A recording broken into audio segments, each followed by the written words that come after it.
ನಮಸ್ಕಾರ. ಇಂದು ನಾವು 10ನೇ ತರಗತಿ ವಿಜ್ಞಾನ ವಿಷಯದಲ್ಲಿ ಮೊದಲನೆಯ ಘಟಕವಾದ ರಾಸಾಯನಿಕ ಕ್ರಿಯೆಗಳು ಮತ್ತು ಸಮೀಕರಣಗಳು ಈ ಘಟಕದಲ್ಲಿ ಪ್ರಯೋಗವನ್ನು ಮಾಡುತ್ತಿದ್ದೇವೆ ಮಕ್ಕಳೇ. ಈ ಒಂದು ಪ್ರಯೋಗಕ್ಕೆ ಬೇಕಾಗುವ ವಸ್ತುಗಳೆಂದರೆ ಮೆಗ್ನೀಷಿಯಂ ಪಟ್ಟಿ, ಮದ್ಯಸಾರ ದೀಪ, ಪ್ರನಾಳದ ಹಿಡಿಕೆ ಅಥವಾ ಇದನ್ನು ಇಕ್ಕಳ ಅಂತ ಕೂಡ ಕರಿಬೋದು, ಒಂದು ವಾಚ್ ಗ್ಲಾಸ್ ಹಾಗೂ ಬೆಂಕಿ ಪೊಟ್ಟಣ. ಇಷ್ಟು ಸಾಮಗ್ರಿಗಳನ್ನು ಬಳಸಿಕೊಂಡು ನಾವೀಗ ಪ್ರಯೋಗವನ್ನು ಪ್ರಾರಂಭ ಮಾಡೋಣ. ಮೊದಲನೆಯದಾಗಿ ಪ್ರಯೋಗ ಮಾಡುವ ವಿಧಾನದಲ್ಲಿ ನಾವು ಸ್ಪಿರಿಟ್ ಲ್ಯಾಂಪ್ ಅಥವಾ ಮದ್ಯಸಾರ ದೀಪ ಅಂತ ಹೇಳ್ತೀವಿ. ಈ ಮದ್ಯಸಾರ ದೀಪವನ್ನು ತೆಗೆದುಕೊಂಡು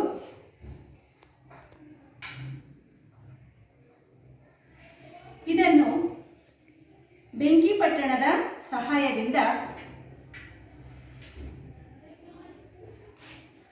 ಇದನ್ನು ಹಚ್ಚೋಣ.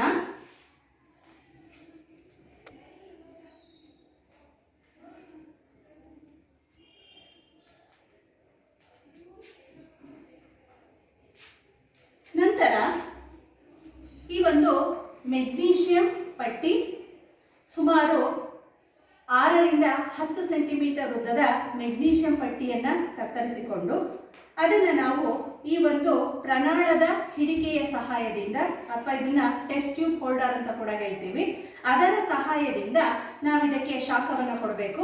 ಯಾಕೆ ಇಲ್ಲಿ ನಾವು ಪ್ರನಾಳದ ಹಿಡಿಕೆಯನ್ನು ಬಳಕೆ ಮಾಡ್ತೀವಿ ಅಂತಂದರೆ ಮಕ್ಕಳೇ, ಕೆಮಿಸ್ಟ್ರಿ ಲ್ಯಾಬೊರೇಟರಿನಲ್ಲಿ ಯಾವುದೇ ಒಂದು ರಾಸಾಯನಿಕ ವಸ್ತುಗಳನ್ನು ನೇರವಾಗಿ ಮುಟ್ಟೋದೇ ಆಗಲಿ ಅಥವಾ ಶಾಖ ಕೊಡೋದೇ ಆಗಲಿ ಮಾಡುವಂಥದ್ದು ತುಂಬ ಅಪಾಯಕಾರಿ.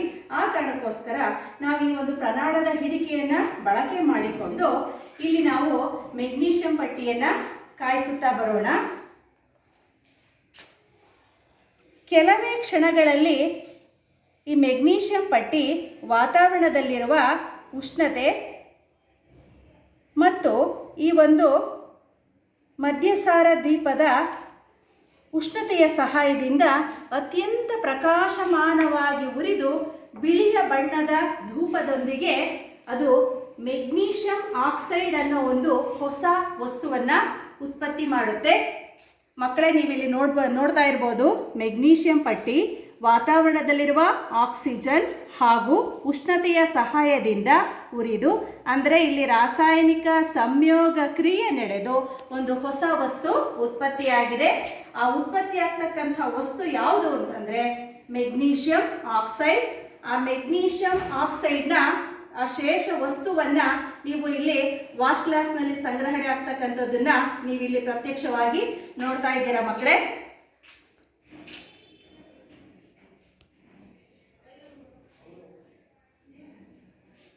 ನೋಡಿ, ಈಗ ಸಂಪೂರ್ಣವಾಗಿ ಮೆಗ್ನೀಷಿಯಂ ಆಕ್ಸೈಡ್ ಉರಿದು ಮೆಗ್ನೀಷಿಯಂ ಆಕ್ಸೈಡನ್ನು ಉತ್ಪತ್ತಿ ಮಾಡಿದೆ.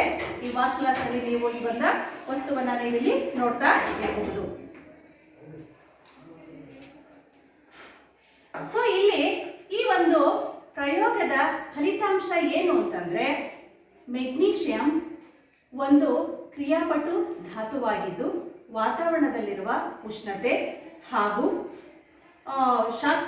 ಆಕ್ಸಿಜನ್ನ ಸಹಾಯದಿಂದ ಉರಿದು ಮೆಗ್ನೀಷಿಯಂ ಆಕ್ಸೈಡ್ ಅನ್ನೋ ಒಂದು ಹೊಸ ವಸ್ತುವನ್ನು ಉತ್ಪತ್ತಿ ಮಾಡಿದೆ.